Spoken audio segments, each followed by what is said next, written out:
En las silenciosas horas del amanecer, cuando la niebla matutina aún abraza los tejados de Ámsterdam y el mundo parece susurrar secretos ancestrales, una pregunta atraviesa los siglos como una flecha incandescente. ¿Qué habría sucedido si el verdadero mensaje de Jesús jamás hubiera sido sepultado bajo el peso de los dogmas?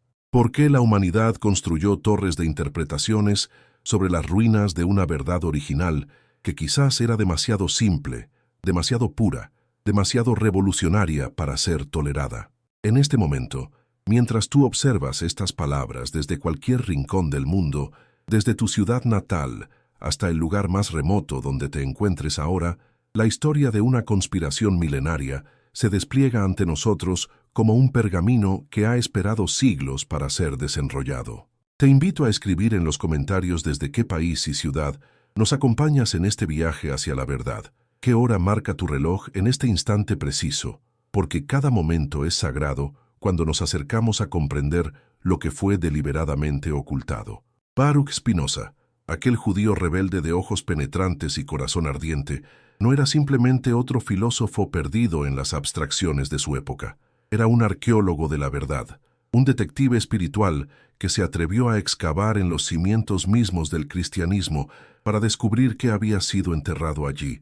¿Acaso no resulta extraordinario que un hombre expulsado de su propia comunidad religiosa por hacer preguntas incómodas se convirtiera en el único capaz de ver con claridad meridiana lo que los teólogos más eruditos prefirieron ignorar? ¿No será que precisamente su condición de paria le otorgó la libertad necesaria para observar sin las cadenas de la ortodoxia, cegándole los ojos? Cuando Spinoza abría las páginas de los evangelios, no lo hacía con la reverencia ciega del creyente, ni con el desprecio arrogante del escéptico. Lo hacía con la precisión quirúrgica de quien conoce el poder de las palabras para construir imperios o derribar tiranos.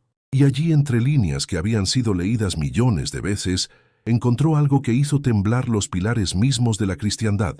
El mensaje original de Jesús no tenía nada que ver con la religión que se había construido en su nombre. ¿Puede existir ironía más cruel que esta?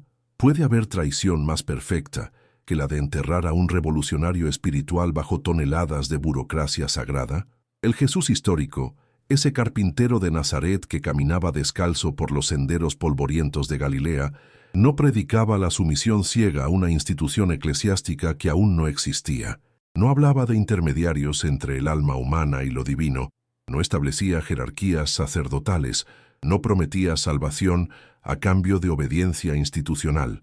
Su mensaje era tan directo como una flecha, tan simple como el agua que calma la sed. El reino de los cielos está dentro de vosotros. ¿Por qué esta frase, tan clara como el cristal, fue transformada en un laberinto teológico donde perderse requiere de guías oficiales? ¿Por qué lo que Jesús presentó como una experiencia directa e inmediata fue convertido en un proceso burocrático que requiere mediadores, sacramentos y subordinación a autoridades terrenales? Spinoza descubrió que el cristianismo primitivo había sido secuestrado, pero no por fuerzas externas, sino por la misma dinámica humana que convierte la libertad en esclavitud y la verdad en dogma. Los primeros seguidores de Jesús, aterrorizados por la vastedad de un mensaje que los colocaba cara a cara con su propia divinidad interior, prefirieron construir muros protectores de rituales y creencias fijas. No hacemos lo mismo cuando preferimos la comodidad de las respuestas preestablecidas antes que enfrentar el vértigo de las preguntas que nos transforman. ¿No será que el miedo a nuestra propia magnificencia espiritual nos lleva siempre a buscar autoridades externas que nos digan qué pensar, qué sentir, qué creer? El filósofo de Ámsterdam entendió que el mensaje de Jesús era esencialmente spinozista antes de que Spinoza naciera. La divinidad no es una entidad separada que gobierna desde las alturas, sino la sustancia misma de la existencia, el tejido invisible que conecta cada átomo con el cosmos entero.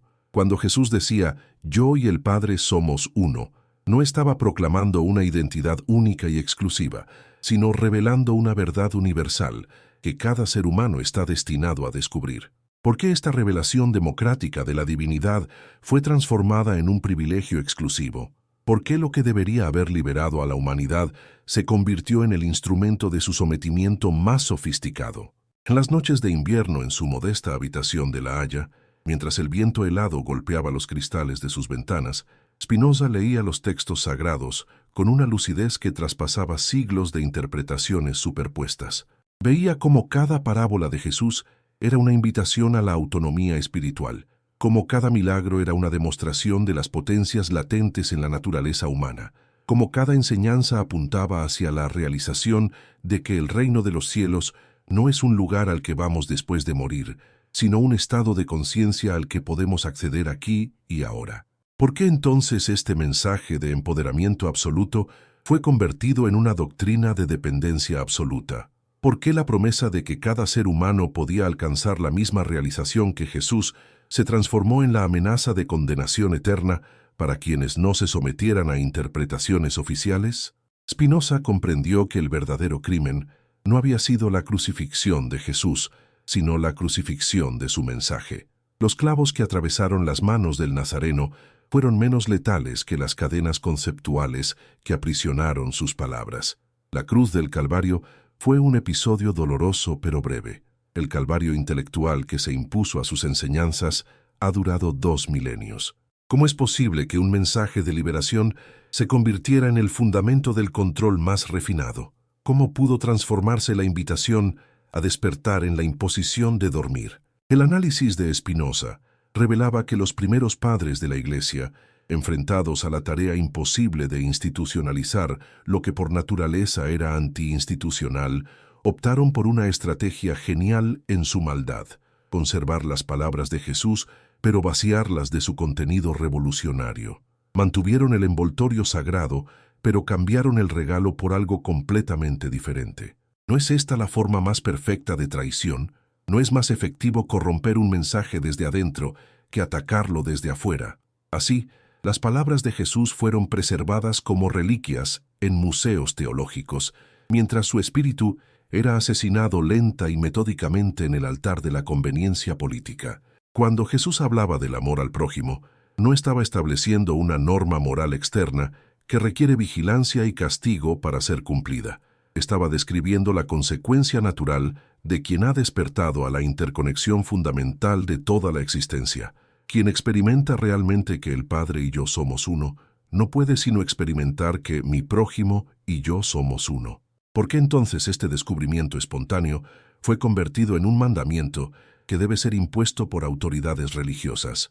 ¿Por qué lo que brota naturalmente del corazón iluminado se transformó en una obligación moral cargada de culpa y vigilancia?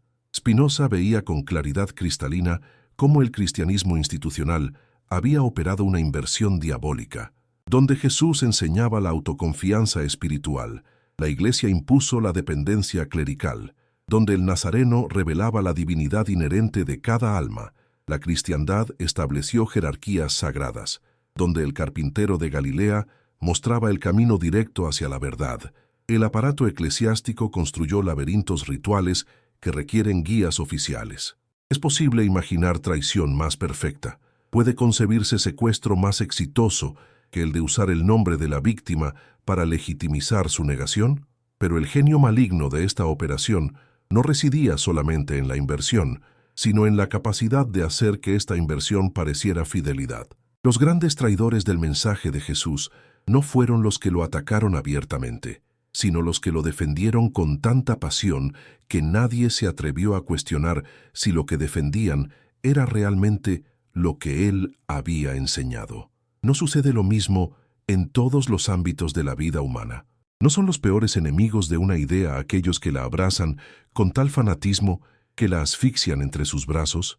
En este momento, mientras estas palabras viajan hacia tu mente desde algún punto de este planeta interconectado, te invito no solo a reflexionar sobre estas revelaciones, sino a compartir este despertar con alguien que amas. Envía este video a un amigo cercano, a un familiar querido, con el deseo profundo de que las bendiciones de la verdad desciendan sobre su hogar y su familia. Porque la verdad, cuando se comparte con amor, se multiplica como los panes y los peces del Evangelio, alimentando no solo a quien la recibe, sino regresando multiplicada a quien la ofrece.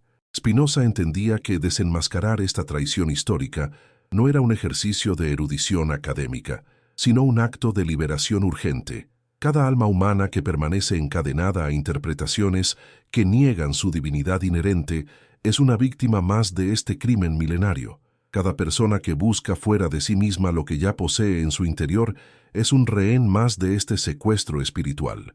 ¿Cuántos millones de seres humanos han vivido y muerto sin descubrir su propia magnificencia, porque alguien les convenció de que eran pecadores por naturaleza? ¿Cuántas generaciones han buscado en el cielo lo que tenían bajo sus pies? Han implorado en templos lo que llevaban en el corazón. Han suplicado perdón por una culpa que jamás existió. El Jesús original, el que emerge de los textos cuando se leen con los ojos libres de Spinoza, no era el fundador de una religión, sino el demoledor de todas las religiones. No vino a establecer una nueva forma de mediación entre lo humano y lo divino, sino a revelar que tal mediación es innecesaria porque lo humano y lo divino son aspectos de una misma realidad. Su crucifixión fue el precio que pagó por atreverse a proclamar la verdad más peligrosa de todas, que cada ser humano es potencialmente tan divino como él. ¿Por qué esta verdad resulta tan amenazante para las estructuras de poder? ¿Por qué la liberación espiritual de las masas se percibe como el fin del mundo por parte de quienes viven del control de las conciencias? Spinoza sabía que no bastaba con desenmascarar la traición. Era necesario reconstruir el mensaje original, destilarlo de siglos de malinterpretaciones, devolverle su pureza revolucionaria. Y lo que encontró en esa destilación era asombrosamente simple. Jesús no era un Dios que se había hecho hombre, sino un hombre que había descubierto su divinidad. No era una excepción a la naturaleza humana, sino la realización plena de esa naturaleza. Su mensaje no era adoradme, sino seguidme. No era soy diferente de vosotros, sino podéis llegar a ser como yo. ¿Por qué entonces se construyó todo un aparato teológico para proclamar precisamente lo contrario? ¿Por qué se insistió en la unicidad absoluta de Jesús cuando él mismo había dicho que sus seguidores harían obras aún mayores que las suyas? La respuesta que Spinoza encontró era tan clara como dolorosa, porque un Jesús único e irrepetible puede ser adorado desde la distancia, pero un Jesús reproducible debe ser imitado desde la cercanía. Un Jesús Dios requiere iglesias, sacerdotes, sacramentos y toda la parafernalia del control religioso. Un Jesús hombre realizado solo requiere que cada persona se atreva a emprender el mismo viaje de autoconocimiento que él emprendió. ¿Cuál de estas dos opciones resulta más conveniente para quienes viven del negocio de la salvación ajena? ¿Cuál alimenta mejor las estructuras de poder que se han erigido sobre la supuesta inferioridad espiritual de los seres humanos comunes? Pero Spinoza no se contentaba con análisis sociológicos de la corrupción religiosa. Su genio radicaba en comprender que esta traición al mensaje de Jesús no era simplemente un accidente histórico o una conspiración consciente, sino la manifestación de una tendencia profunda de la naturaleza humana, la resistencia al despertar espiritual. Los mismos discípulos de Jesús, abrumados por la magnitud de lo que él les revelaba, prefirieron convertirlo en objeto de culto antes que asumir la responsabilidad de su propia transformación. ¿No hacemos lo mismo cuando preferimos admirar a los grandes maestros desde la distancia antes que aceptar el desafío de caminar por el sendero que ellos nos mostraron? ¿No es más cómodo adorar la luz en otros que asumir la tarea de encender nuestra propia llama interior? Esta resistencia al despertar, según Spinoza, explica por qué todas las grandes revelaciones espirituales siguen el mismo patrón. Primero son incomprendidas, luego son combatidas, después son institucionalizadas y finalmente son neutralizadas. El mensaje revolucionario de Jesús no fue una excepción a esta regla, sino su ejemplo más dramático.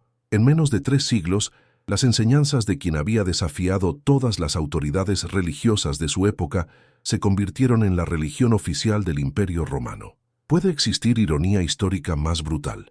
¿Puede imaginarse destino más opuesto a las intenciones originales? Spinoza comprendía que desentrañar esta paradoja era esencial no solo para comprender el pasado, sino para evitar que el mismo patrón se repitiera una y otra vez. Porque la tendencia a institucionalizar la rebeldía espiritual, a domesticar la liberación, a convertir la revolución interior en rutina exterior, no es una característica específica del cristianismo, sino una constante de la condición humana.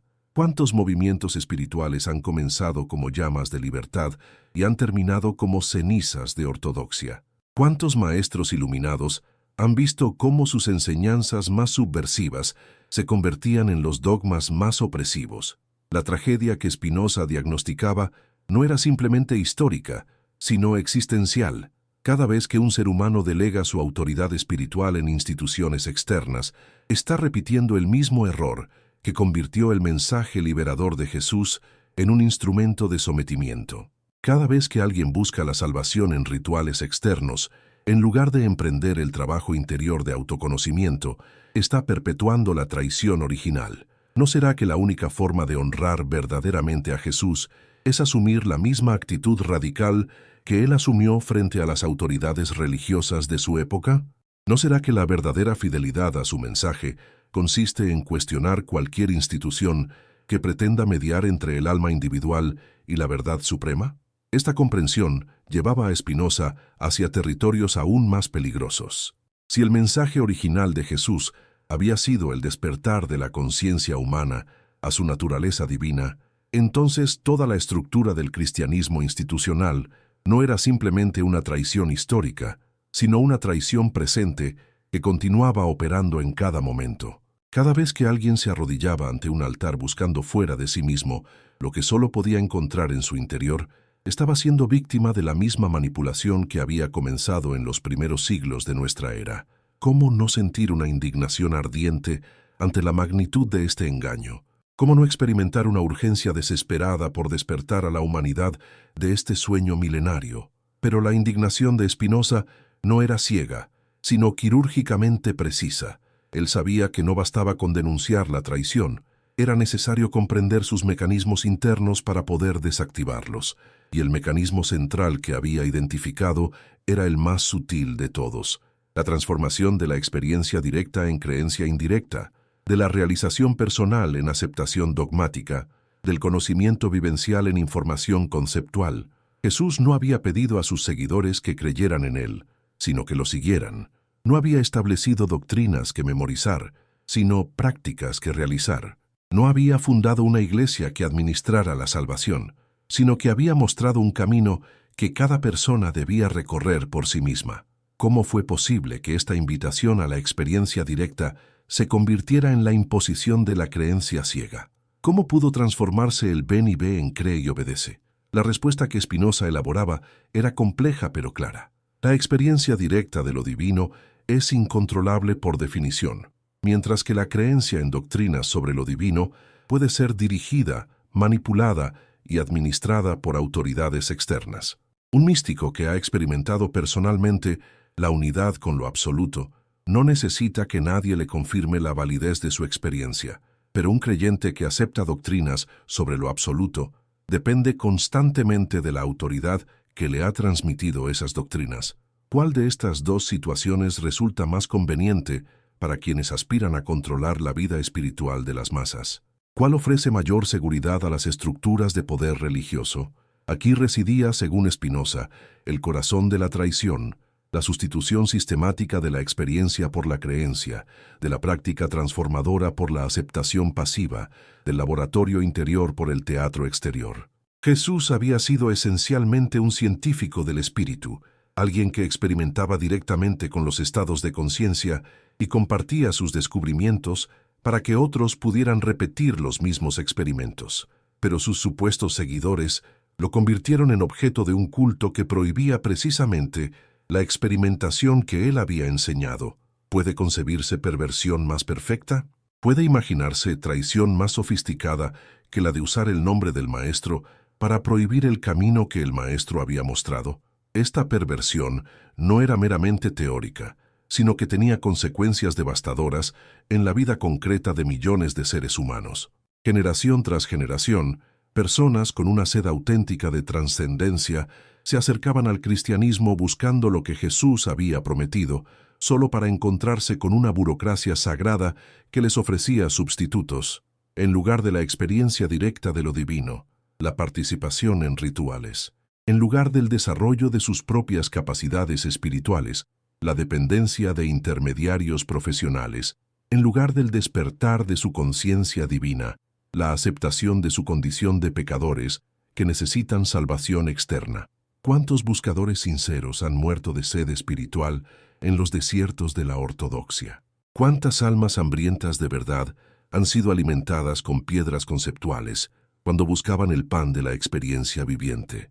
Spinoza veía este drama no como una curiosidad histórica, sino como una tragedia presente que continuaba desarrollándose en su época y que, intuía proféticamente, continuaría desarrollándose mientras existieran seres humanos dispuestos a entregar su autoridad espiritual a instituciones externas. El cristianismo no era la única víctima de este patrón.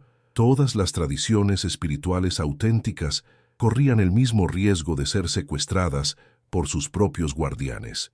¿No había sucedido lo mismo con el judaísmo, donde la experiencia directa de lo sagrado había sido reemplazada por el cumplimiento obsesivo de prescripciones rituales? ¿No estaba sucediendo lo mismo con todas las formas de sabiduría ancestral que eran momificadas en tradiciones externas en lugar de ser revivificadas como experiencias internas? Pero el diagnóstico de Spinoza no lo conducía al pesimismo, sino a una determinación aún más feroz. Si la traición al mensaje de Jesús era posible, entonces también era posible su restauración. Si siglos de malinterpretación habían logrado enterrar la verdad original, entonces un trabajo paciente de excavación arqueológica podía desenterrarla. Si la oscuridad había prevalecido durante tanto tiempo, eso no significaba que la luz hubiera sido definitivamente extinguida, sino que había llegado el momento de volver a encenderla. ¿No será que cada época produce los instrumentos necesarios para recuperar las verdades que épocas anteriores han perdido? ¿No será que el mismo proceso histórico que permite la corrupción de los mensajes espirituales también genera las condiciones para su purificación? En las últimas horas de sus días, cuando la enfermedad comenzaba a debilitar su cuerpo, pero su mente permanecía más lúcida que nunca, Spinoza contemplaba con una mezcla de tristeza y esperanza el panorama de la espiritualidad humana. Había logrado desentrañar uno de los misterios más dolorosos de la historia, cómo el mensaje más liberador jamás pronunciado había sido convertido en el instrumento de sometimiento más efectivo jamás creado. Pero también había logrado algo más precioso. Había recuperado la pureza original de ese mensaje. Lo había destilado de siglos de contaminación. Lo había devuelto a su simplicidad revolucionaria. El Jesús de Spinoza no era el Jesús de las iglesias, pero era, paradójicamente, más fiel al Jesús histórico que todas las teologías oficiales combinadas. Este Jesús recuperado no exigía adoración, sino imitación. No prometía salvación externa, sino despertar interno. No establecía diferencias entre lo sagrado y lo profano, sino que revelaba lo sagrado en lo profano. No separaba lo humano de lo divino, sino que mostraba lo divino en lo humano. Era un Jesús peligroso, porque devolvía a cada individuo la responsabilidad de su propia realización espiritual. Era un Jesús subversivo, porque invalidaba toda la estructura de mediaciones institucionales. Era un Jesús revolucionario, porque su mensaje, entendido correctamente, hacía innecesaria la existencia misma de las iglesias construidas en su nombre. ¿Por qué entonces este Jesús auténtico permanecía oculto mientras se veneraba al Jesús falsificado? ¿Por qué la verdad tenía que ser descubierta en los márgenes mientras el error ocupaba el centro del escenario? La respuesta final de Spinoza era tan simple como devastadora, porque la verdad libera y la mentira esclaviza, y la mayoría de los seres humanos prefiere la esclavitud cómoda a la libertad exigente. El mensaje real de Jesús colocaba sobre los hombros de cada persona el peso completo de su potencial divino, mientras que la versión falsificada les permitía mantenerse en la cómoda posición de víctimas que esperan salvación externa. ¿Cuál de estas dos opciones resulta más atractiva para quienes han sido educados en la dependencia espiritual? ¿Cuál ofrece mayor seguridad emocional a quienes temen asumir la responsabilidad de su propia grandeza? Pero Spinoza sabía también que la verdad tiene su propia forma de persistencia. Puede ser enterrada, pero no destruida. Puede ser olvidada, pero no eliminada. Puede ser distorsionada, pero no aniquilada. que en algún lugar de cada corazón humano permanece viva la semilla del mensaje original de Jesús, esperando las condiciones apropiadas para germinar. En algún nivel de cada conciencia humana resuena todavía el eco de esa voz que proclamó: «El reino de los cielos está dentro de vosotros». ¿No será que toda la historia de la espiritualidad humana puede entenderse como el conflicto entre esta verdad indestructible y los intentos siempre renovados de suplirla? ¿No será que cada despertar individual es una pequeña victoria de la verdad original sobre sus falsificaciones institucionales? En los últimos párrafos de sus manuscritos secretos, aquellos que solo serían descubiertos siglos después de su muerte, Spinoza escribía con una urgencia profética: «El tiempo de la restauración se acerca. Las mentiras milenarias comienzan a mostrar sus fisuras.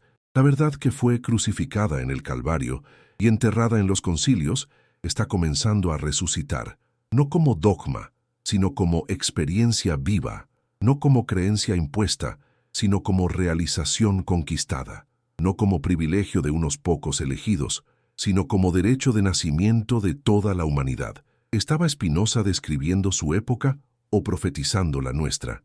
¿Estaba hablando del pasado o anticipando un futuro que aún está por llegar? La primera gran revelación había sido completada. El mensaje original de Jesús había sido identificado, excavado, purificado y restaurado a su simplicidad original. Pero esta restauración arqueológica era solo el primer paso de una revolución mucho más amplia. Porque una vez que se comprende la magnitud de la traición histórica que había convertido la liberación en sometimiento, surge inevitablemente una pregunta aún más inquietante. ¿Cómo fue posible que esta traición se mantuviera oculta durante tantos siglos? ¿Qué mecanismos de poder, qué estructuras de control, qué dinámicas psicológicas permitieron que generaciones enteras de seres humanos aceptaran como verdadero lo que era fundamentalmente falso? Ahí comenzaba el segundo gran territorio de exploración de Spinoza: el análisis de los mecanismos mediante los cuales el miedo suplanta a la fe, la ignorancia se disfraza de sabiduría y el control se presenta como liberación, porque el filósofo de Ámsterdam había comprendido que no bastaba con recuperar la verdad original. Era necesario entender por qué esa verdad había sido tan exitosamente suprimida para evitar que el mismo patrón se repitiera una vez más. La arqueología espiritual debía complementarse con una anatomía del poder religioso.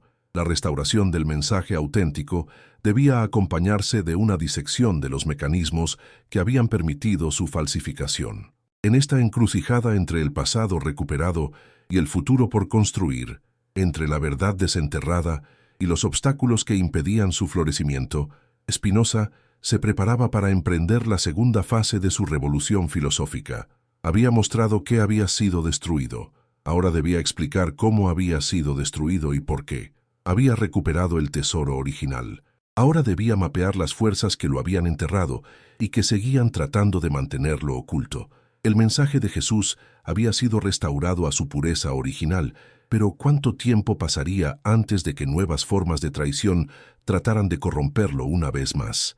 La respuesta a esta pregunta lo llevaría a territorios aún más peligrosos, donde tendría que enfrentar no solo a las autoridades religiosas de su época, sino a las estructuras más profundas del poder y el control que operan en el corazón mismo de la condición humana. Porque Spinoza había comenzado a sospechar que la traición al mensaje de Jesús no era un accidente histórico, sino la manifestación particular de una tendencia universal, la resistencia de las estructuras de poder a cualquier forma de despertar que haga innecesaria su existencia. Y esta resistencia, intuía el filósofo con una lucidez que lo llenaba a la vez de terror y de exaltación, no provenía solo de las instituciones externas, sino de algo mucho más sutil y peligroso: el miedo que cada ser humano lleva en su interior ante la perspectiva de asumir su propia magnificencia divina. Cuando las campanas de las iglesias de Ámsterdam anunciaban el mediodía de un domingo cualquiera del siglo XVII, y las multitudes se dirigían obedientemente hacia los templos para escuchar interpretaciones que los mantendrían seguros en su dependencia espiritual, Spinoza permanecía en su habitación, confrontando las implicaciones más radicales de su descubrimiento. Había desentrañado el misterio del mensaje perdido de Jesús, pero este desentrañamiento lo había conducido hacia un misterio aún más profundo y perturbador. ¿Por qué los seres humanos prefieren sistemáticamente las mentiras que los tranquilizan a las verdades que los liberan? ¿Por qué eligen tan frecuentemente la comodidad de la ignorancia sobre la exigencia del conocimiento? ¿Por qué buscan salvadores externos cuando llevan la capacidad de salvación en su interior? Estas preguntas no eran meramente especulativas para Spinoza, eran existencialmente urgentes, porque él sabía que había dedicado su vida a recuperar una verdad que la mayoría de las personas no querría escuchar, a ofrecer una liberación que la mayoría preferiría rechazar, a mostrar un camino que la mayoría encontraría demasiado exigente para caminar. ¿Cuál era entonces el sentido de su trabajo? ¿Para quién escribía estas páginas que quizás permanecerían ocultas durante siglos? ¿Con qué esperanza sembraba semillas en un terreno que parecía tan hostil a su germinación? La respuesta comenzaba a esbozarse en su mente con la misma claridad implacable que había caracterizado todos sus descubrimientos anteriores. Spinoza escribía para aquellas almas que, en cada generación, experimentan una sed inextinguible de verdad auténtica, para aquellos espíritus que prefieren una libertad peligrosa a una seguridad falsa, para esas conciencias que están dispuestas a pagar el precio completo del despertar, sin descuentos ni facilidades. Su obra no estaba destinada a las masas que buscan consuelo en sus creencias, sino a los individuos excepcionales que buscan transformación en el conocimiento. No escribía para quienes quieren que les confirmen lo que ya saben, sino para quienes están dispuestos a cuestionar todo lo que han creído saber. En este punto de su reflexión, el segundo gran territorio de su exploración se abría ante él como un océano inexplorado.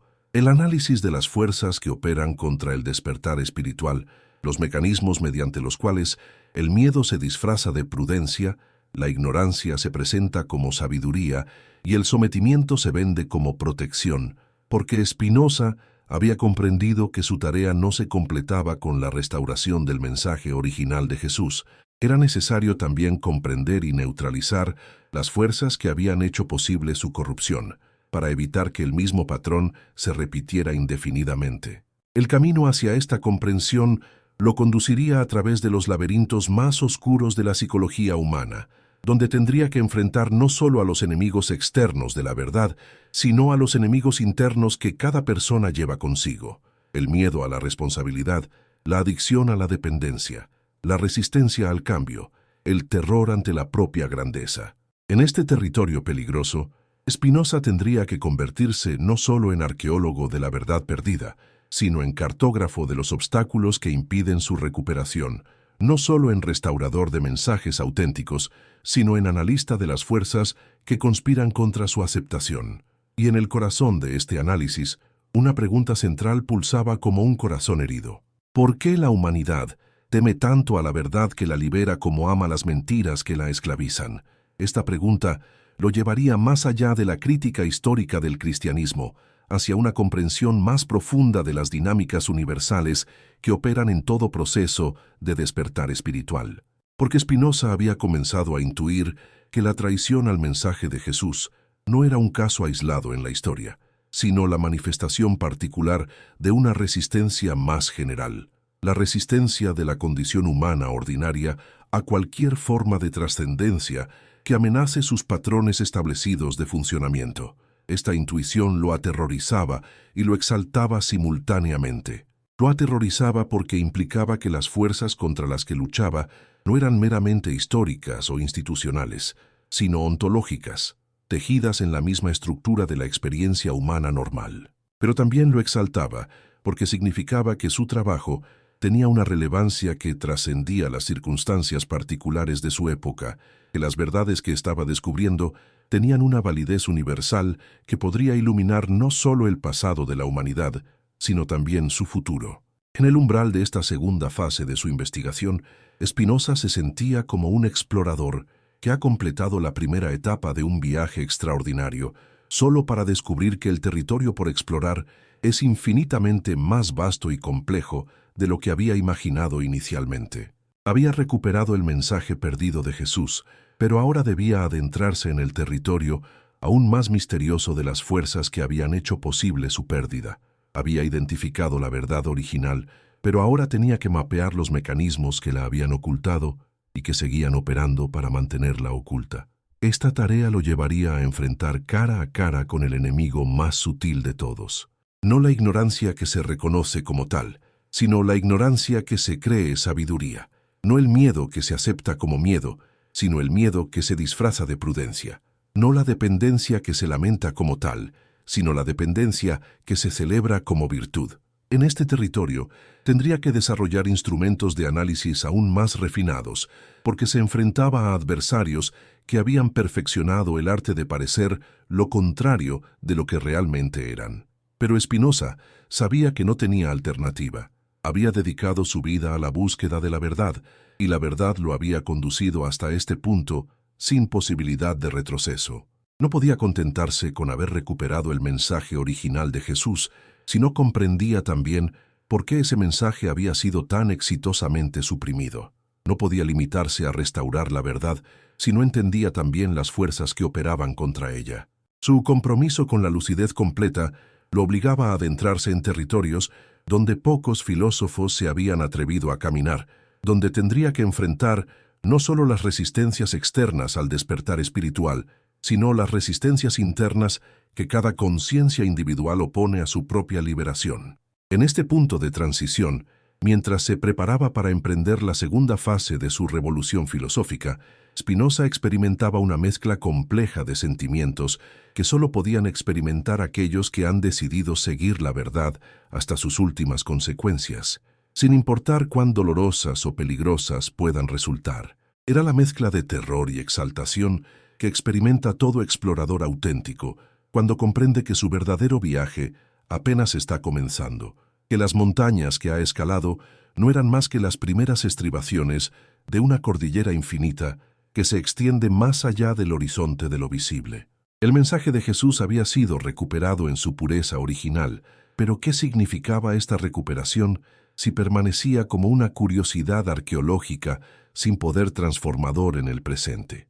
¿De qué servía haber desenterrado un tesoro espiritual si ese tesoro seguía siendo inaccesible para aquellos que más lo necesitaban?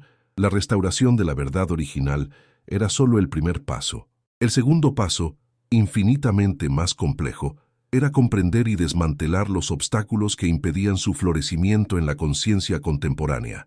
Y estos obstáculos, Spinoza comenzaba a sospechar, no eran solo externos, sino fundamentalmente internos. No residían únicamente en las instituciones que se beneficiaban del mantenimiento de la ignorancia espiritual, sino en las estructuras psicológicas que hacían que los mismos individuos oprimidos colaboraran activamente en su propia opresión.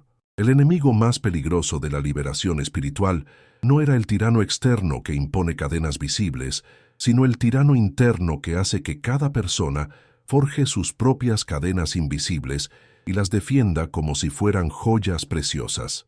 Esta comprensión lo conduciría hacia el territorio más peligroso de su exploración, el análisis de las complicidades inconscientes que hacen que cada ser humano sea simultáneamente víctima y cómplice de su propia esclavitud espiritual. Porque Spinoza había comenzado a entender que la traición al mensaje de Jesús no había sido solamente una operación impuesta desde arriba por autoridades malévolas, sino también una operación solicitada desde abajo por masas que preferían la comodidad de la dependencia a la exigencia de la libertad.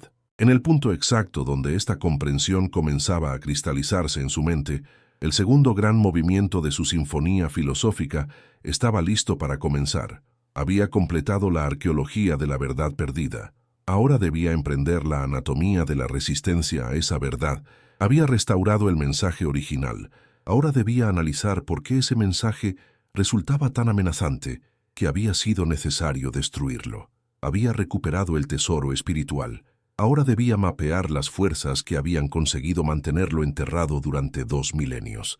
El segundo gran territorio de exploración se extendía ante él como un continente inexplorado, donde tendría que convertirse no solo en filósofo de la verdad, sino en psicólogo de la resistencia a la verdad, no solo en teólogo de la liberación, sino en analista de los mecanismos de la esclavitud voluntaria. Era un territorio donde tendría que enfrentar no solo a los enemigos declarados del despertar espiritual, sino a sus enemigos más sutiles, aquellos que lo combaten en nombre de la prudencia, la tradición, la estabilidad social, el orden moral, la seguridad psicológica. En este territorio, Spinoza tendría que desarrollar una nueva forma de valentía. No solo la valentía de proclamar verdades peligrosas, sino la valentía de analizar por qué esas verdades resultan tan peligrosas. No solo el coraje de desafiar las mentiras establecidas, sino el coraje de comprender por qué esas mentiras resultan tan confortables para quienes las abrazan. Sería una forma de valentía que requeriría no solo fuerza intelectual, sino también compasión profunda, porque tendría que enfrentar la dolorosa realidad de que los seres humanos a menudo son sus propios carceleros más efectivos. Desde las ventanas de su modesta habitación en La Haya, mientras observaba a las multitudes dirigirse hacia las iglesias para recibir una vez más las interpretaciones que los mantendrían seguros en su dependencia espiritual, Spinoza se preparaba para adentrarse en el segundo gran misterio de su investigación. Ya no se trataba solo de recuperar lo que había sido perdido, sino de comprender por qué había sido perdido y por qué seguía perdido, a pesar de estar disponible para quien quisiera encontrarlo. Ya no se trataba solo de restaurar la verdad original, sino de analizar las fuerzas que habían conseguido hacer que esa verdad fuera menos atractiva que sus falsificaciones. En este momento de transición, mientras el primer gran movimiento de su sinfonía filosófica llegaba a su conclusión y el segundo se preparaba para comenzar, Spinoza experimentaba la sensación extraña y exaltante de estar viviendo en el umbral entre dos mundos, el mundo de la verdad recuperada y el mundo de las fuerzas que operan contra esa recuperación. Era el umbral entre la arqueología y la batalla, entre el descubrimiento y la resistencia, entre la restauración del pasado y la transformación del presente. Y en este umbral, una pregunta pulsaba con la intensidad de una herida abierta. ¿Por qué los seres humanos abrazan con tanta pasión las mentiras que los esclavizan y rechazan con tanto miedo las verdades que los liberarían? Esta pregunta lo conduciría hacia los territorios más oscuros y más luminosos de la experiencia humana, donde tendría que enfrentar no solo los mecanismos externos del poder religioso, sino los mecanismos internos que hacen que cada individuo sea cómplice de su propia opresión espiritual. La respuesta a esta pregunta transformaría no solo su comprensión del cristianismo y de Jesús, sino su comprensión de la naturaleza humana misma, de las dinámicas universales que operan en todo proceso de despertar y en toda resistencia al despertar. Lo llevaría a desarrollar una filosofía que no era solo una crítica de las religiones establecidas, sino una anatomía completa de las fuerzas que operan a favor y en contra de la liberación espiritual en cualquier época y en cualquier contexto.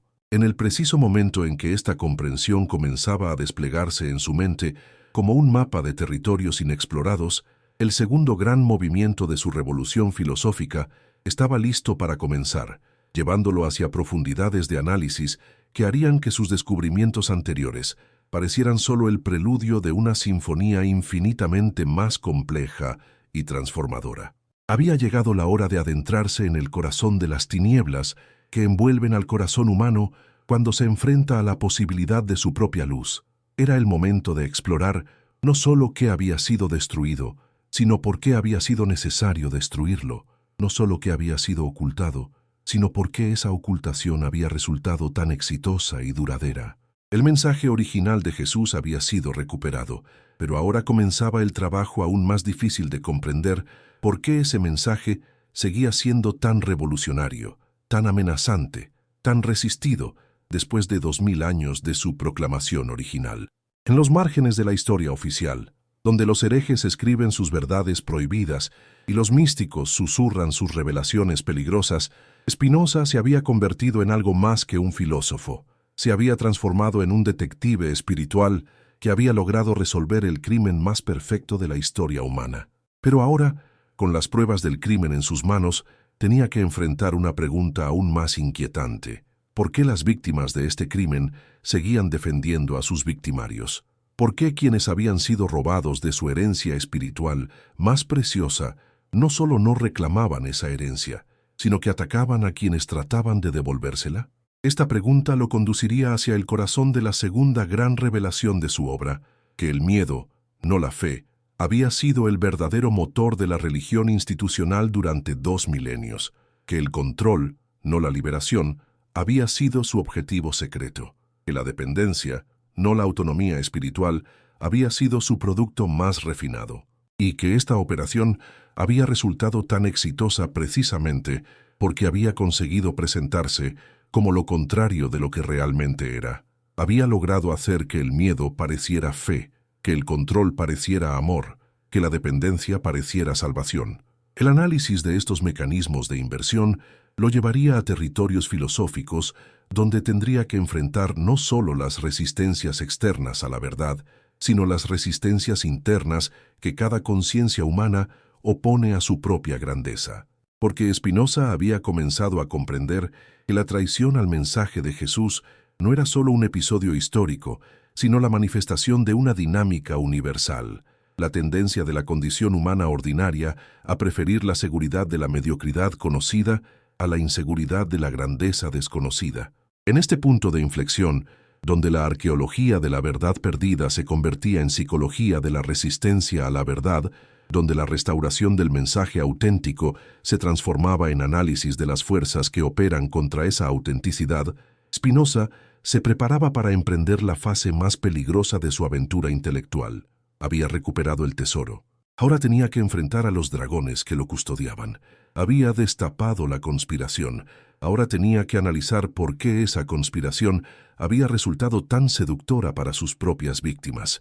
Que era el momento de adentrarse en el segundo gran misterio, donde las preguntas ya no serían solo históricas, sino existenciales, donde el análisis ya no se limitaría al pasado, sino que se extendería hacia el presente y el futuro, donde la crítica del cristianismo se convertiría en una anatomía completa de las fuerzas que operan a favor y en contra del despertar de la conciencia humana. El mensaje de Jesús había sido liberado de su prisión dogmática, pero ¿qué fuerzas habían construido esa prisión? ¿Qué mecanismos la mantenían en funcionamiento? ¿Por qué tantos prisioneros preferían permanecer encerrados antes que salir hacia la luz del día? Estas preguntas conducirían a Spinoza hacia el territorio más complejo de su exploración, donde tendría que convertirse no solo en filósofo de la liberación, sino en analista de la esclavitud voluntaria, no solo en restaurador de verdades perdidas, sino en cartógrafo de las resistencias que operan contra esas verdades. Era un territorio donde tendría que enfrentar la paradoja más dolorosa de la condición humana, que aquello que más necesitamos es a menudo aquello que más tememos, que la medicina que podría sanarnos es frecuentemente la que más resistimos, que la verdad que podría liberarnos es generalmente la que más nos aterroriza. En el umbral de este segundo gran territorio de exploración, Spinoza experimentó una vez más esa mezcla de terror y exaltación que caracteriza a todos los exploradores auténticos cuando comprenden que su verdadero viaje apenas está comenzando. Había completado la primera fase de su misión, recuperar el mensaje original de Jesús. Ahora debía emprender la segunda fase, infinitamente más compleja, comprender por qué ese mensaje había resultado tan amenazante que había sido necesario enterrarlo bajo montañas de interpretaciones falsas.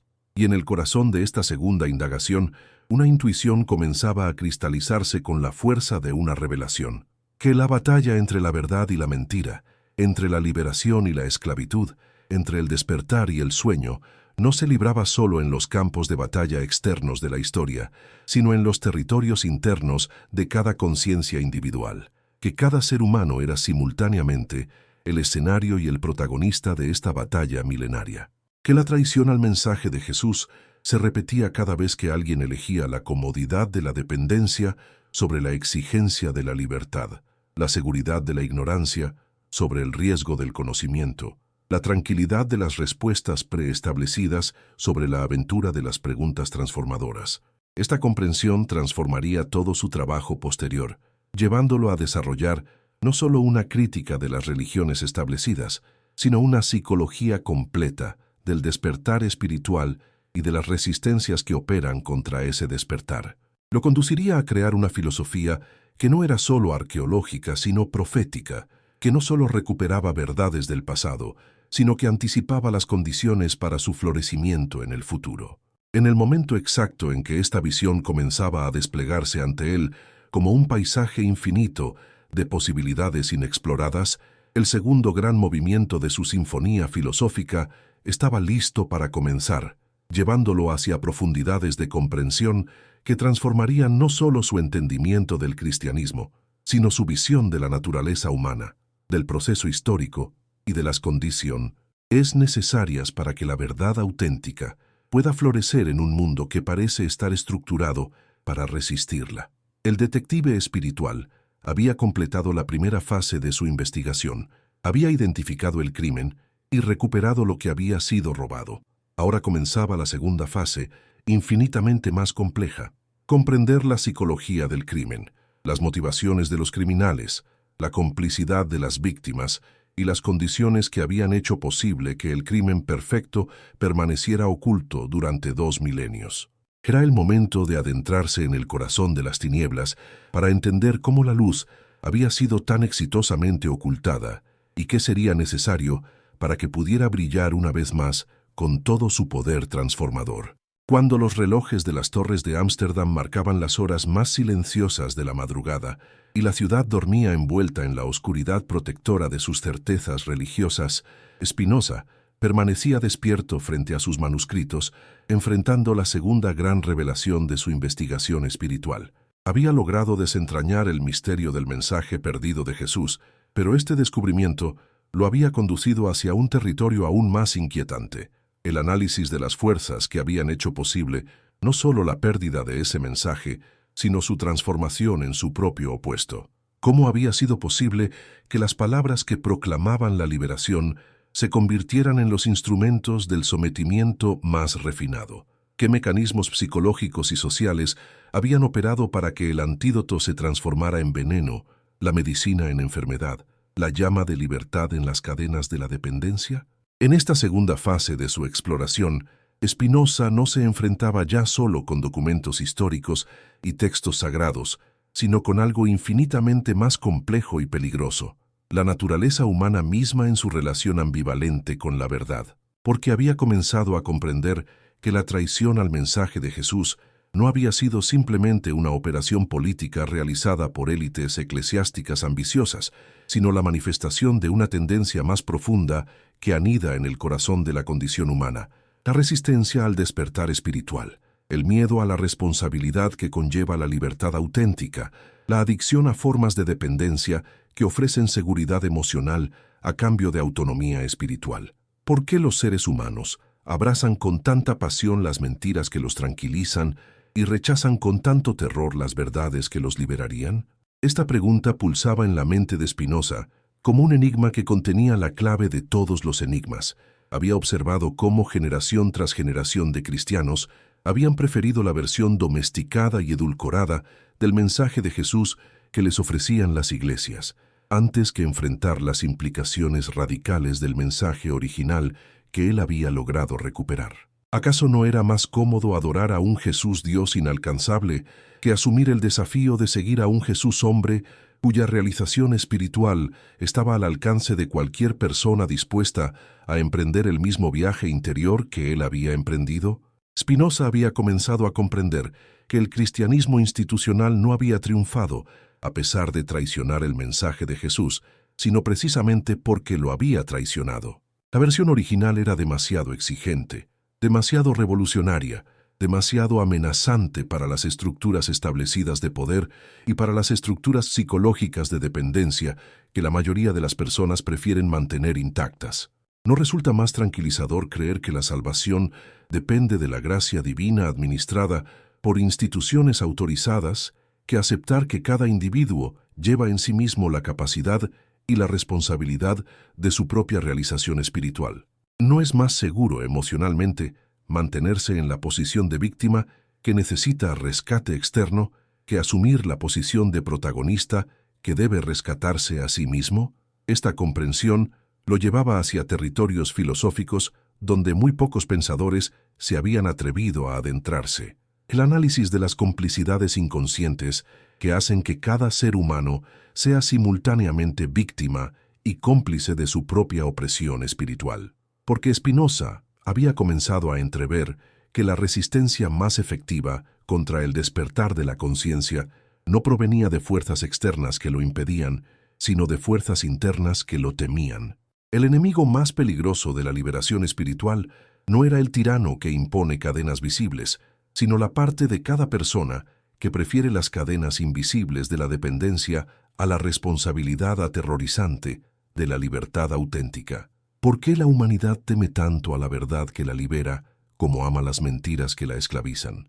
La respuesta que Spinoza elaboraba era tan simple como devastadora, porque la verdad exige transformación y la mentira permite estancamiento, porque la liberación requiere trabajo interior y la esclavitud ofrece pereza espiritual, porque el despertar implica asumir responsabilidades que la mayoría de las personas prefiere delegar en autoridades externas. El precio de la libertad espiritual es la pérdida de todas las excusas, la renuncia a todos los salvadores externos, la aceptación de que cada individuo es el único responsable de su propio estado de conciencia. Esta realización lo conducía hacia un análisis aún más profundo de los mecanismos mediante los cuales el cristianismo institucional había logrado transformar el mensaje más liberador de la historia en el instrumento de control más efectivo jamás creado. No había sido una operación burda de censura y represión, sino una obra maestra de ingeniería psicológica. Habían conservado todas las palabras de Jesús, pero las habían vaciado de su contenido transformador. Habían mantenido la forma del mensaje original, pero habían cambiado completamente su sustancia. Habían preservado el envoltorio sagrado, pero habían reemplazado el regalo por algo totalmente diferente. ¿Cómo habían logrado esta alquimia diabólica? Spinoza identificaba tres mecanismos fundamentales que habían operado en esta transformación: la externalización de lo interno, la institucionalización de lo personal y la ritualización de lo vivencial. Donde Jesús había enseñado que el reino de los cielos está dentro de cada persona, las iglesias establecieron que la salvación depende de sacramentos externos administrados por autoridades eclesiásticas. Donde el Nazareno había mostrado un camino de realización personal que cada individuo debe recorrer por sí mismo, la cristiandad creó un sistema de mediaciones institucionales que hace innecesario el trabajo interior. Donde el carpintero de Galilea había propuesto prácticas transformadoras de conciencia, las instituciones religiosas sustituyeron rituales repetitivos que pueden realizarse mecánicamente sin implicar transformación alguna. ¿No es esta la forma más perfecta de neutralizar un mensaje revolucionario? ¿No es más efectivo vaciarlo de contenido desde adentro que atacarlo desde afuera? Así, las enseñanzas de Jesús fueron conservadas como reliquias en museos teológicos, veneradas desde la distancia, pero privadas de todo poder transformador en el presente. Los cristianos podían sentirse orgullosos de preservar las palabras del Maestro sin tener que asumir el riesgo de seguir realmente sus enseñanzas. Podían adorar al revolucionario espiritual sin revolucionar sus propias vidas, podían proclamar su fidelidad al liberador sin aceptar ser liberados por él. Spinoza veía esta operación no como un accidente histórico, sino como la manifestación de una ley psicológica universal.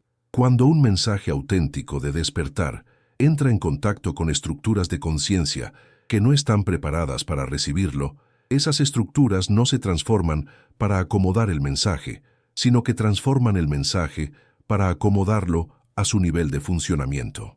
Es más fácil domesticar la verdad que ser domesticado por ella. Más simple reducir las enseñanzas transformadoras al nivel de las creencias consoladoras que elevar las creencias consoladoras al nivel de las enseñanzas transformadoras. ¿Por qué la Iglesia teme más a las dudas que a las herejías? Porque las herejías pueden ser combatidas con argumentos y autoridad, pero las dudas auténticas solo pueden ser resueltas mediante experiencia directa, y la experiencia directa de lo divino hace innecesaria la mediación institucional. Un hereje que proclama doctrinas falsas sigue operando dentro del paradigma de las doctrinas y puede ser refutado con otras doctrinas. Pero un místico que experimenta directamente la verdad trasciende completamente el paradigma doctrinal y no puede ser controlado mediante argumentos teológicos. Las instituciones religiosas pueden manejar la rebelión intelectual, pero no pueden manejar la realización espiritual auténtica, porque esta última hace que la institución misma sea percibida como innecesaria. Esta comprensión llevaba a Spinoza hacia el corazón del conflicto entre fe y razón que había definido la historia del cristianismo durante siglos, pero su análisis revelaba que este conflicto había sido completamente malentendido por ambos bandos. No era un conflicto entre creer en Dios y no creer en Dios, sino entre dos formas radicalmente diferentes de relacionarse con lo sagrado. La forma directa que Jesús había enseñado y la forma mediada que las iglesias habían impuesto. La fe auténtica, según el análisis espinosista, no consistía en aceptar doctrinas sobre Dios, sino en experimentar directamente la realidad divina que cada persona lleva en su interior. La razón auténtica no consistía en negar la existencia de lo sagrado, sino en cuestionar las interpretaciones institucionales que impedían el acceso directo a esa sacralidad. ¿No será que la verdadera fe comienza cuando las certezas se quiebran? Esta pregunta resonaba en la mente de Spinoza como un eco de todas sus investigaciones anteriores.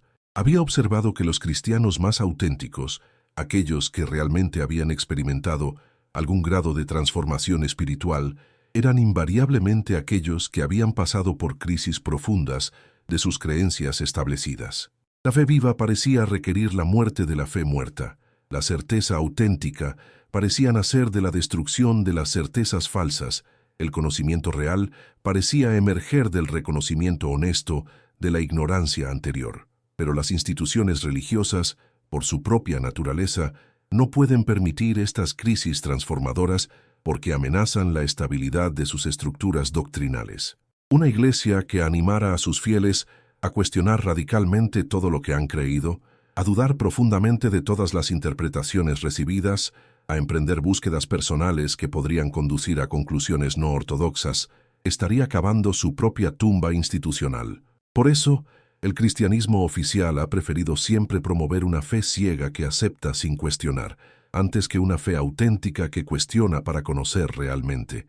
Spinoza identificaba aquí uno de los mecanismos más sutiles mediante los cuales las religiones institucionales neutralizan su propio potencial transformador.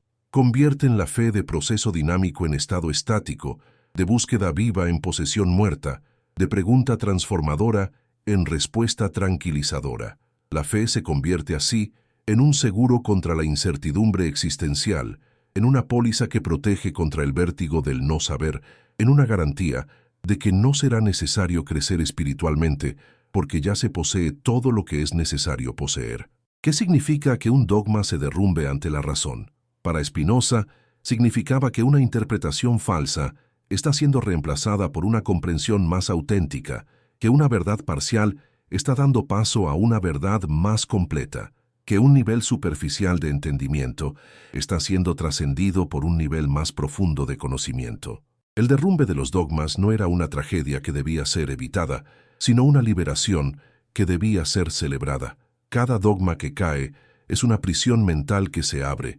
Cada certeza falsa que se destruye es un espacio que se crea para que una certeza auténtica pueda nacer. Pero esta perspectiva lo colocaba en conflicto directo no solo con las autoridades religiosas de su época, sino con la mentalidad religiosa general que prefiere la estabilidad de las creencias fijas a la aventura del conocimiento creciente. ¿Por qué las personas se aferran tan desesperadamente a creencias que no han examinado, a doctrinas que no han verificado, a interpretaciones que no han cuestionado? Porque el cuestionamiento auténtico requiere una forma de valentía que muy pocos están dispuestos a desarrollar.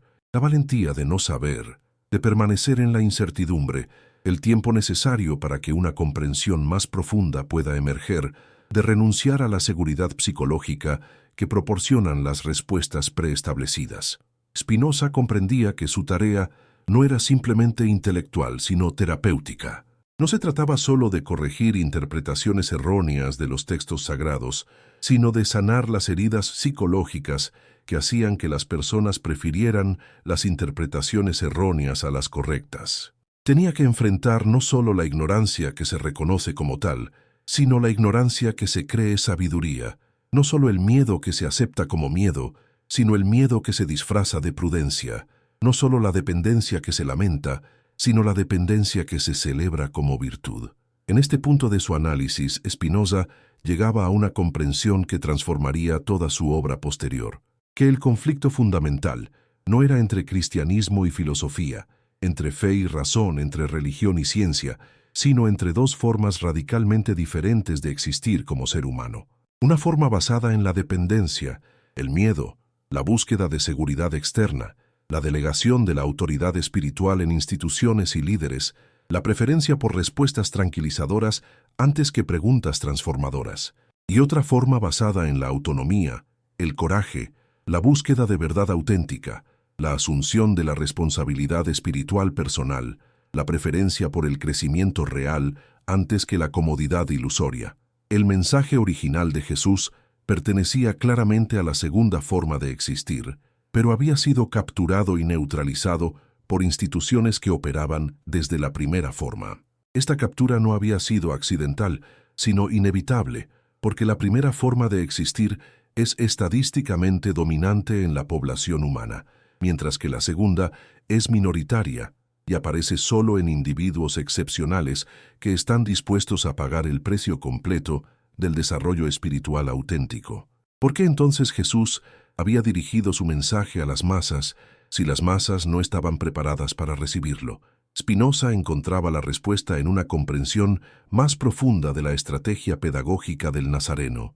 Él no esperaba que las masas entendieran inmediatamente las implicaciones completas de su enseñanza, sino que sembraba semillas que germinarían en aquellos individuos que estuvieran preparados para ese germinamiento. Su mensaje operaba en múltiples niveles simultáneamente. Ofrecía consuelo y esperanza a quienes solo podían recibir consuelo y esperanza, pero también contenía claves de transformación radical para quienes estuvieran preparados para esa transformación.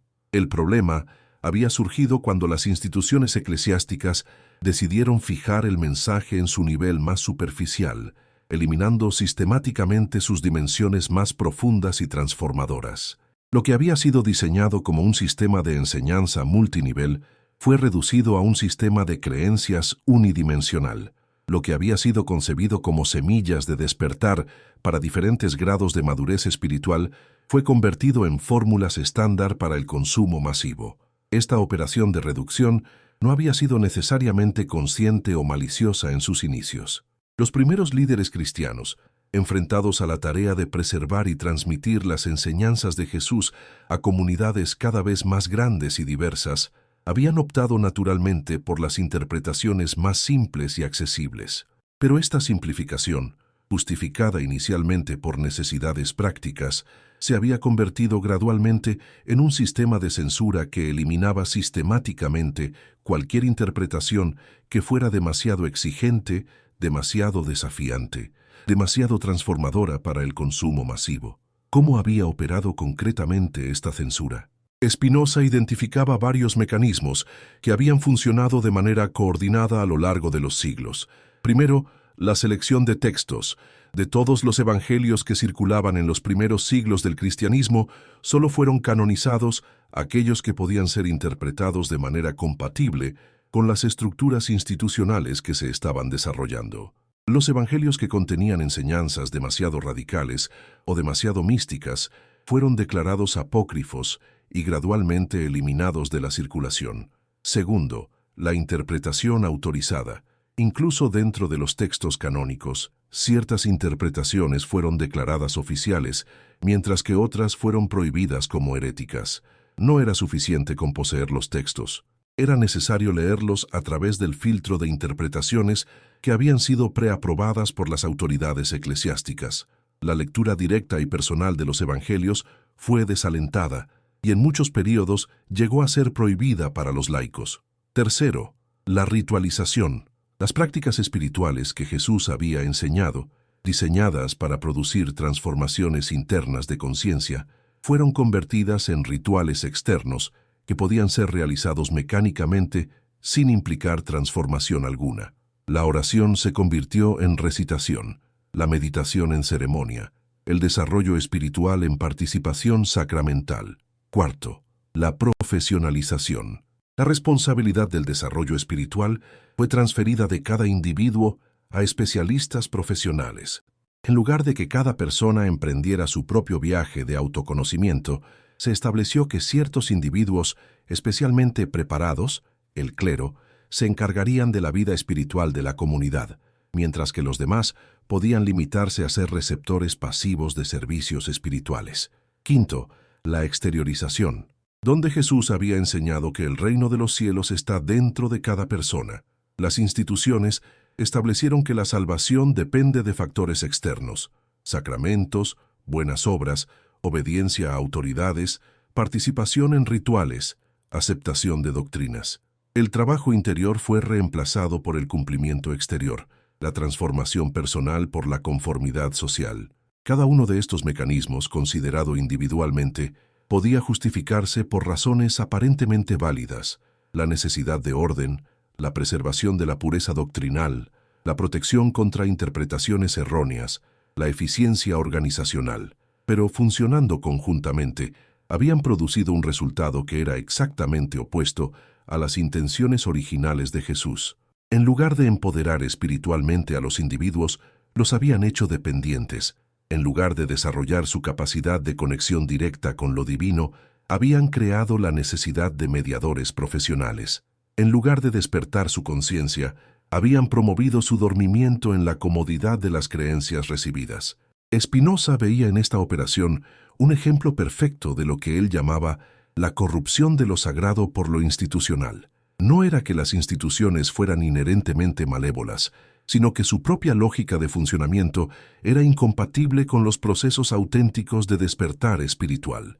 Una institución necesita estabilidad, predictibilidad, control, pero el despertar espiritual es por naturaleza inestable, impredecible, incontrolable. Una institución necesita que sus miembros sean dependientes de ella, pero el despertar espiritual produce individuos autónomos que no necesitan mediadores externos. Una institución necesita que sus doctrinas sean aceptadas sin cuestionamiento, pero el despertar espiritual requiere el cuestionamiento radical de todas las doctrinas recibidas. Esta incompatibilidad fundamental explicaba por qué todas las tradiciones espirituales auténticas seguían el mismo patrón histórico. Comenzaban como movimientos de despertar liderados por individuos realizados, pero inevitablemente se convertían en instituciones que preservaban la memoria del despertar original mientras eliminaban las condiciones que podrían producir nuevos despertares. Los fundadores eran místicos, pero sus sucesores se convertían en administradores. Los movimientos originales eran revoluciones de conciencia, pero las instituciones que los preservaban se convertían en museos de recuerdos espirituales. ¿Era posible romper este patrón? ¿Existía alguna forma de preservar la autenticidad de los mensajes espirituales sin que fueran corrompidos por la dinámica institucional? Spinoza comenzaba a intuir que la respuesta no residía en crear mejores instituciones, sino en desarrollar formas de transmisión que fueran independientes de las instituciones. El mensaje auténtico de Jesús no necesitaba iglesias para ser preservado. Necesitaba individuos despiertos que lo mantuvieran vivo mediante su propia realización.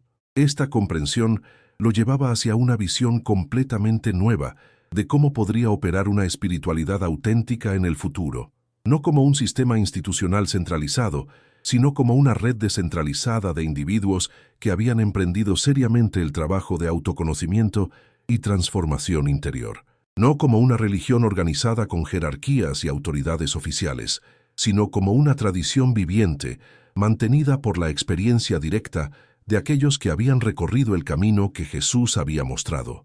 En este modelo no habría necesidad de mediadores profesionales, porque cada individuo desarrollaría su propia capacidad de conexión directa con lo sagrado.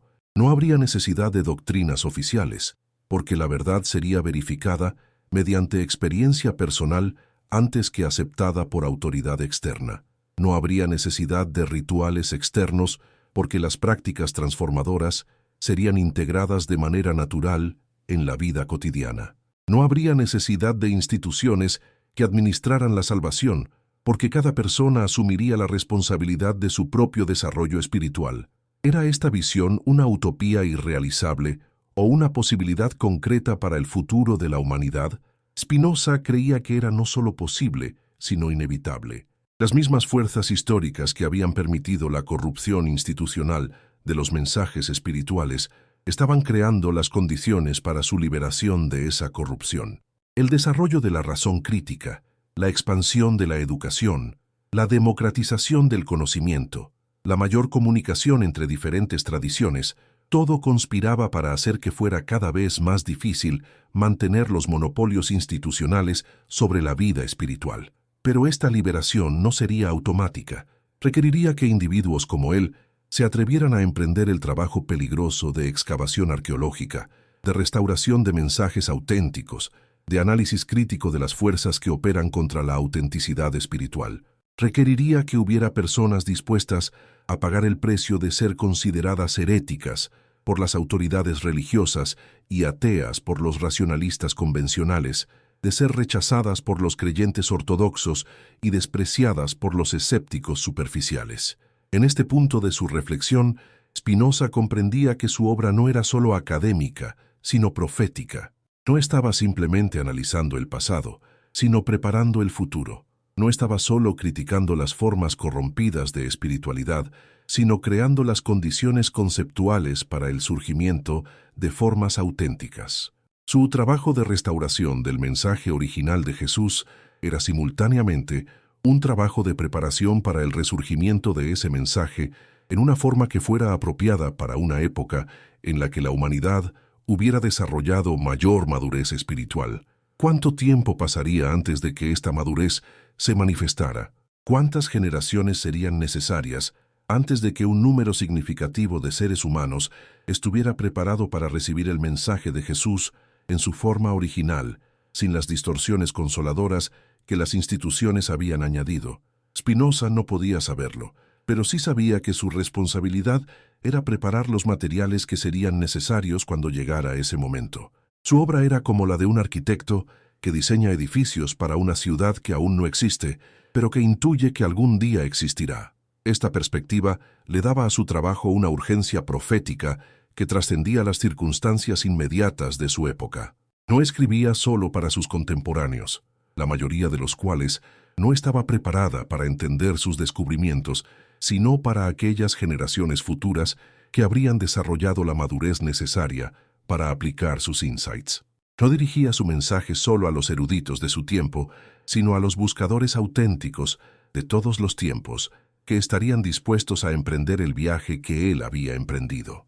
En las noches más oscuras de su investigación, cuando la magnitud de la resistencia contra sus descubrimientos parecía abrumadora, cuando la posibilidad de que sus manuscritos fueran quemados o prohibidos se cernía como una amenaza constante, Spinoza encontraba aliento en esta visión profética. Sabía que la verdad tiene su propia forma de persistencia, que los insights auténticos encuentran siempre la manera de transmitirse a través del tiempo, que las semillas plantadas por una generación pueden germinar en generaciones posteriores, aunque pasen siglos en la oscuridad subterránea.